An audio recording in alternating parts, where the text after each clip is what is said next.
नमस्कार, आप देख रहे हैं वी स्टार न्यूज। मैं हूं दिवाकर विक्रम सिंह। शिवसेना नेता संजय राउत की जेल से रिहाई हो चुकी है और रिहा होने के 102 दिन बाद राउत ने जो बयान दिया है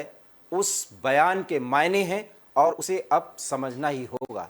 बड़ा सवाल यह है कि जो फायर ब्रांड नेता राउत प्रधानमंत्री और गृह मंत्री सहित तमाम केंद्रीय एजेंसियों को कोसते और उन्हें घेरते हुए दिखाई देते थे, जेल जाने के पहले वो जेल से लौटने के बाद इतने बदल क्यों गए हैं और बदल जाने के बाद इतने सधे भाषा में वो सबको साधने की कोशिश क्यों कर रहे हैं, ये सवाल बड़ा है। खबर विश्लेषण के इस विशेष चर्चा में आज हम आपको बताएंगे कि आखिर में संजय राउत क्यों इतने नरम पड़े हैं और उनके क्यों तेवर ढीले पड़े हैं। बड़ा सवाल यह है कि अभी महाराष्ट्र में कोई बड़ा चुनाव नहीं है, कोई ऐसी राजनीतिक सरगर्मी नहीं है, लेकिन जब महाराष्ट्र के बिल्कुल पड़ोसी गुजरात में चुनाव का माहौल है और चुनाव के इस माहौल में संजय राउत जेल से बाहर आते हैं तो वो ये बयान क्यों देते हैं कि वो दिल्ली जाकर के गृह मंत्री अमित शाह और प्रधानमंत्री नरेंद्र मोदी से मुलाकात करेंगे। यही नहीं, फडणवीस जो इस समय महाराष्ट्र के उप मुख्यमंत्री हैं, उनके नेतृत्व में महाराष्ट्र की सरकार बहुत बढ़िया काम कर रही है। ये भी संजय राउत को कहने की जरूरत क्यों पड़ी? और अगर वो फडणवीस की तारीफ कर रहे हैं तो मुख्यमंत्री शिंदे को उन्होंने क्यों नहीं जोड़ा उसमें? यह भी एक बड़ा सवाल है। अगर आपको याद हो तो जब संजय राउत का यह प्रकरण चल रहा था तब हमने ये कहा था कि समय आने के बाद एक ऐसा दौर आएगा जब शिवसेना और भाजपा की गलवहियां और नजदीकियां बढ़ेंगी। हालांकि अभी यह कहना जल्दबाजी होगा कि शिवसेना भारतीय जनता पार्टी को साधने की कवायद शुरू कर चुकी है या भारतीय जनता पार्टी शिवसेना को, लेकिन संजय राउत जो शिवसेना के एकमात्र चाणक्य हैं फिलहाल अभी तक, अगर वो ये बयान जेल से निकलने के बाद दे रहे हैं तो आपके मन में दो सहज सवाल उठने स्वाभाविक हैं। और एक सवाल ये कि आखिर में संजय राउत इतने नरम तेवर के अंदाज में, जो फायर ब्रांड के अंदाज में बोलते थे, वो परिवर्तन क्यों? तो हम आपको बताते हैं कि जिस पात्रा चावल घोटाले में संजय राउत नामजद हुए, ईडी बाकायदा उनसे पूछताछ कर रही है, इसके लिए उन्हें जेल भी जाना पड़ा। वो एविडेंसेस और उस पे पड़ताल जेल से लौटने के बाद रुकने वाली नहीं है, क्योंकि जांच की प्रक्रिया एक सतत प्रक्रिया है जो कानूनी प्रावधानों से पूरी तरह से बद्ध है। ऐसी स्थिति में जितनी बार उनसे पूछताछ हुई और जेल गए, उसके बाद जो कानूनी दांवपेच है उसके आधार पर संजय राउत को पता है कि उनके सामने फिलहाल केंद्रीय एजेंसियां कितने मजबूत स्थिति में खड़ी हुई हैं और अगर जेल से बाहर निकलने के बाद जिस तरीके से उद्धव ठाकरे और उनके पुत्र ने एक के बाद एक बयान दिए, जिसमें एक के टाइगर इज बैक, और इसके तहत और कई ऐसे बयान कार्यकर्ताओं और कुछ दूसरे और तीसरे दर्जे के शिवसेना के नेताओं के द्वारा दिए जा रहे हैं, संजय राउत उसको लेकर के बेहद उत्साहित नजर नहीं आ रहे हैं। जबकि उद्धव ठाकरे और उनके पुत्र ठाकरे का पूरा परिवार एक तरीके से संजय राउत को जेल से लौटने के बाद उसी अंदाज में देखना चाहता है, लेकिन राउत बहुत सधे भाषा में बोल रहे हैं, जवाब दे रहे हैं। हालांकि विपक्ष के राजनीति की भूमिका में अपने आप को अभी भी फिट करने के लिए वो ये भी बयान दे रहे हैं कि जो भारत जोड़ो यात्रा चल रही है उसमें वो क्या भूमिका अदा करना चाहते हैं। क्या कुछ कहा संजय राउत ने एक सवाल के जवाब में, सबसे पहले आप इसे सुनिए।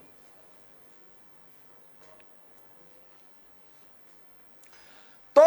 हम आपको बता दें कि किन्हीं तकनीकी खामियों के कारण हम उनकी पूरी बात नहीं सुना पा रहे हैं, लेकिन संजय राउत ने कहा कि मौका मिलेगा और स्वास्थ्य गवाही देगा तो वो भारत जोड़ो यात्रा में शामिल जरूर होना चाहेंगे। अब आपके मन में उठ रहा होगा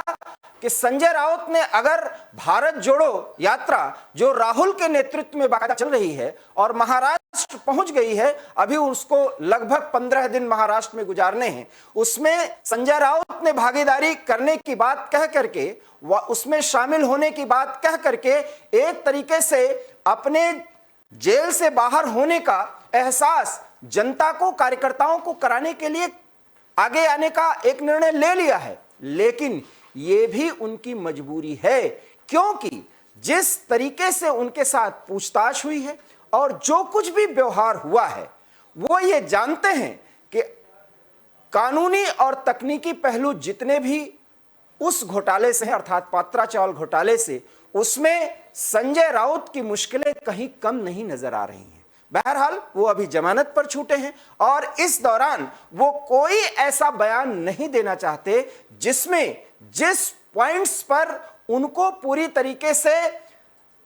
घेरे में लिया गया है, उनके खिलाफ जांच पड़ताल चल रही है, उसमें और तेजी न ला दिया जाए। ये उनका ऐसा मानना है, वो उनकी ऐसी सोच है, जिसके कारण से वो राजनीतिक बयानबाजी दे रहे हैं, लेकिन समझौते की बात कुछ करते हुए भी दिखाई दे रहे हैं। वो ये कहते हैं कि वो दिल्ली जाएंगे और प्रधानमंत्री और गृह मंत्री से मुलाकात करके वो ये बताएंगे कि 100 दिन के दौरान, अर्थात वो 102 दिन कुल मिलाकर के जेल रहे, इस दौरान उनके साथ क्या व्यवहार हुआ। हालांकि वो ये बात बताना चाहते हैं कि वो गृह मंत्री और प्रधानमंत्री से मुलाकात करेंगे, तो एक राजनीतिक नेता के तौर पर जिसको राजनीतिक तरीके से कैद किया गया, यह भी दिखाना चाहते हैं। लेकिन वो ये कहते हैं कि किसी भी केंद्रीय एजेंसी के खिलाफ जो भी उसने काम किया है, उस पर वो टिप्पणी न तो कर रहे हैं और न आगे करना चाहेंगे। अब आप सहज अंदाजा लगा सकते हैं कि जो संजय राउत जेल जाने से पहले जिस हीरोइक, अर्थात जिस अभिनय वाले अंदाज में अपने आप को हीरो साबित करने की कोशिश कर रहे थे, वो जेल से बाहर निकले तो कार में वो बाहर भी आए और कार्यकर्ताओं का अभिवादन किया, लेकिन उनके बयान बेहद बेहद समझदारीपूर्ण है। और इससे आप सहज अंदाजा लगा सकते हैं कि जिस मामले में ईडी की कार्रवाई चल रही है, सीबीआई जैसी एजेंसियों की नजर उन पर लगी है, अभी वो उस मुश्किल से निकले नहीं है। इसलिए जब वो कोर्ट से मिले राहत का फायदा उठाते हुए जेल से बाहर आए हैं, तो किसी भी तरीके का ऐसा कोई राजनीतिक बयानबाजी वो नहीं देना चाहते जिससे उनके खिलाफ और कोई बड़ा बखेड़ा या माहौल खराब हो। बड़ी बात यह है कि गुजरात के चुनावों को लेकर के, हिमाचल प्रदेश के चुनावों को लेकर के, साथ ही साथ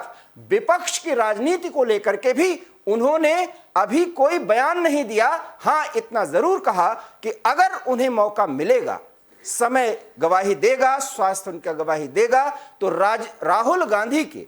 भारत जोड़ो यात्रा में वो शामिल होना चाहेंगे। ये उनका वाक्य है। तो आप इससे अंदाजा लगा सकते हैं कि राउत जो विपक्ष की राजनीति के और प्रधानमंत्री के और उनके मंत्रिमंडल के सहयोगियों द्वारा लिए गए निर्णयों का धुर विरोध करने के लिए जाने जाते थे, वो संजय राउत एकाएक इतने नरम क्यों पड़ गए हैं। और नरम पड़ने के पीछे की अगर उनकी कोई राजनीतिक मंशा या रणनीति है, तो उससे वो क्या साधना चाहते हैं। हम आपको बता दें कि मुख्यमंत्री एकनाथ शिंदे की न तो उन्होंने तारीफ की और न उनके किसी भी निर्णय का उन्होंने विरोध किया, बल्कि इसके साथ ही साथ डिप्टी सीएम फडणवीस की उन्होंने तारीफ की और यह भी कहा कि वो फडणवीस से मुलाकात करने के साथ साथ शरद पवार से भी मिलना चाहते हैं। अर्थात एक साथ वो सबको साधने की बात कह गए, लेकिन कांग्रेस के किसी भी नेता के साथ मुलाकात करने की बात उन्होंने नहीं कही है। यह और बात है कि अगर वो दिल्ली आते हैं और प्रधानमंत्री या गृह मंत्री से मुलाकात करते हैं, तो उस मुलाकात का पूरा ब्यौरा क्या होगा, उसकी विषय वस्तु क्या होगी, ये आने वाले समय में या जब वो मिलने के लिए आते हैं उस समय की परिस्थितियों पर निर्भर करेगा। लेकिन संजय राउत ने इसके साथ जो बयान दिया उसमें यह नहीं कहा कि वो सोनिया गांधी या राहुल गांधी से मुलाकात करेंगे। सवाल यह है कि जो राउत, संजय राउत, जो पूरी तरीके से फायर ब्रांड नेता और धारदार तरीके से राहुल गांधी के बाद मोदी सरकार और प्रधानमंत्री मोदी पर सीधे टिप्पणियां करते थे, वो गृह मंत्री और प्रधानमंत्री से मुलाकात करने की बात क्यों कह रहे हैं? और जांच के दौरान जितनी भी केंद्रीय एजेंसियां सक्रिय रही, उनके खिलाफ बयान क्यों नहीं दे रहे हैं? और अगर वो बयान नहीं दे रहे हैं तो इसके मायने क्या है, ये भी आप समझ सकते हैं, क्योंकि कहीं ना कहीं वो मनोवैज्ञानिक रूप से वो जानना और देखना और परख कर चुके हैं कि कोई ऐसी बात ना कही जाए जिसका फायदा उठा करके जो एविडेंसेस या पूछताछ में जो बातें आई हैं, आगे होने वाले किसी भी पड़ताल में उस पर और सख्त कदम न उठाए जाएं। हालांकि इन बयानबाजी का दौर जो चल रहा है, इसका कोई महत्व नहीं है, बयानों का कोई महत्व नहीं है, लेकिन अंदाज और तेवर का महत्व फिलहाल वर्तमान राजनीति में है। और जिस तरीके से संजय राउत ने यह बयान दिया है, उसके मायने अब आप सहज रूप से समझ सकते हैं। और साथ ही ये समझ सकते हैं कि जिस तरीके से एकनाथ शिंदे के नेतृत्व में और फडणवीस के सहयोग से महाराष्ट्र की वर्तमान सरकार और वहां की राजनीति चल रही है, उसका कोई धारदार काट अभी फिलहाल उद्धव ठाकरे और उनके सुपुत्र खुद नहीं उठा पाए हैं। लेकिन संजय राउत के आने के बाद एक नई रणनीति बनाने की जो कोशिश अगर उद्धव ठाकरे करना चाहते हैं, तो उसमें अभी कुछ ना कुछ विराम की स्थिति पैदा हो रही है। क्योंकि संजय राउत ने 102 दिनों में जो कुछ भी फील किया है व्यक्तिगत रूप से और निजी स्तर पर अगर हम देखें, तो उसमें वो मानते हैं कि कहीं ना कहीं अगर उन्होंने एग्रेशन दिखाया तो उनके खिलाफ और सख्त कदम उठाए जा सकते हैं। अर्थात जो एविडेंसेस हैं, जो पूछताछ का जो दायरा है, उसमें अभी भी संजय राउत की मुश्किलें कम होती नजर नहीं आ रही हैं। और इस बात को और इस विषय वस्तु को वो बहुत अच्छी तरीके से समझ चुके हैं। और शायद यही कारण है कि वो प्रधानमंत्री से और गृह मंत्री से मुलाकात करना चाहते हैं। अब सवाल आपके मन में जरूर उठ रहा होगा कि अगर धुर विरोधी नेता, जिसके कारण से शिवसेना दो भागों में विभाजित हुई और जिसने पूरी तरीके से केंद्र सरकार और भारतीय जनता पार्टी को कड़ी चुनौती दी थी और जिसके नाम पर सोशल मीडिया पर विपक्ष की राजनीति की धार दिखाई जाती थी, आखिर में वो नेता अब इतने सधे हुए बयान और इतने नरम पड़े हुए तेवर के साथ क्यों बयान दे रहा है, क्यों मीडिया के सामने आ रहा है? अर्थात अब आप समझ सकते हैं जिस तरीके से परिस्थितियां बदली हैं और बदली हुई परिस्थितियों में जिस तरीके से एकनाथ शिंदे और देवेंद्र फडणवीस के नेतृत्व में भारतीय जनता पार्टी की सरकार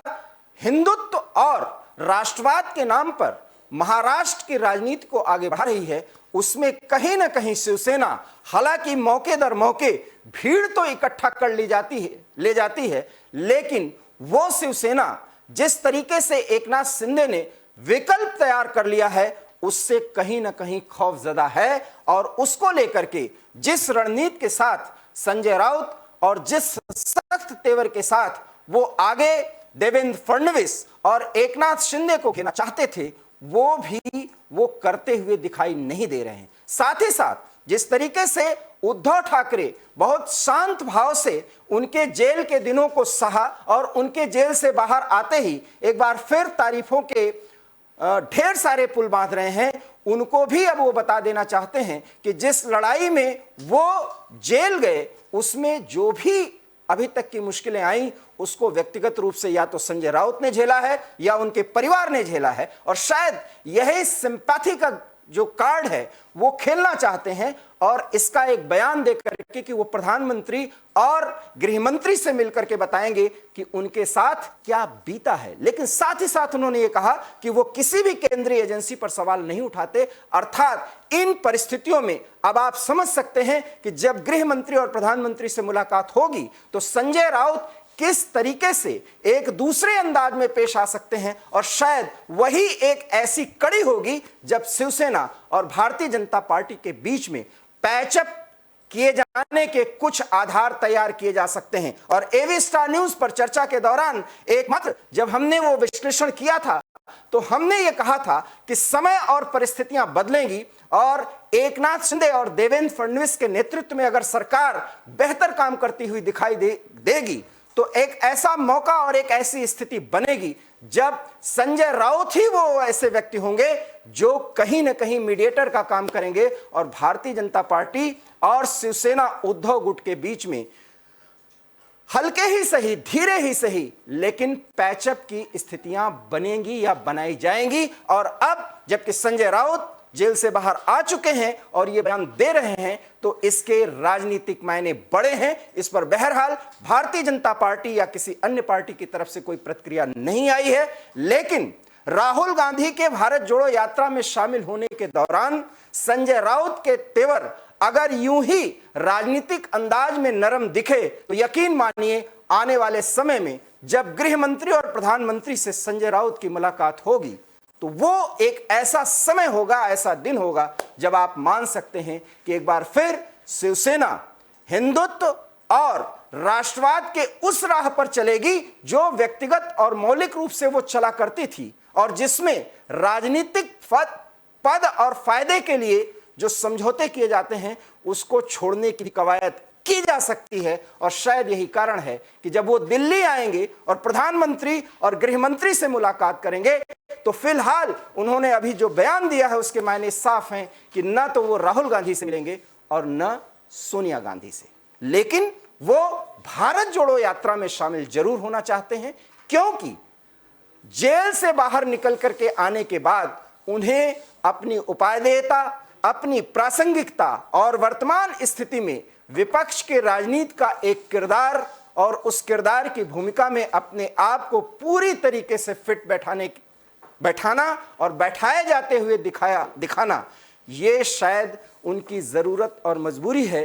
जिसको वो पूरा करते हुए दिखाई देंगे। फिलहाल उनके तेवर बेहद नरम और ढीले पड़े हुए दिखाई पड़ रहे हैं जो इस बात की ओर संकेत कर रहा है कि आने वाले समय में संजय राउत की भाषा लगभग बंगाल के मुख्यमंत्री ममता बनर्जी की भाषा हो गई है जो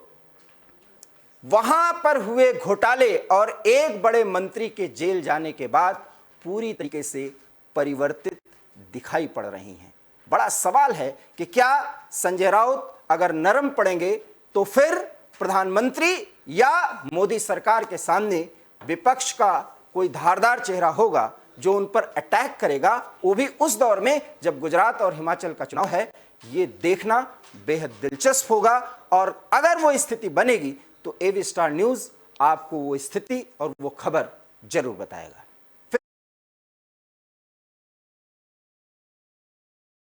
इस विशेष प्रस्तुति में हमने आपको ये बताने की कोशिश की और ये जरूर हमने आपको दर्शाने की कोशिश की है कि संजय राउत ने जो बयान दिया है उसके अब बड़े मायने निकाले जा सकते हैं और निकाले जाएंगे। आने वाले समय में कुछ स्थितियां ऐसी बन सकती हैं जिसमें राजनीति, विशेष करके महाराष्ट्र की राजनीति का कोई एक नया दौर शुरू हो जाए और एवी स्टार न्यूज समय से पहले उस खबर को भांपने, आंकने और आप तक विश्लेषण के माध्यम से पहुंचाने की कोशिश करता रहता है। फिलहाल इतना ही, मुझे दीजिए इजाजत। नमस्कार।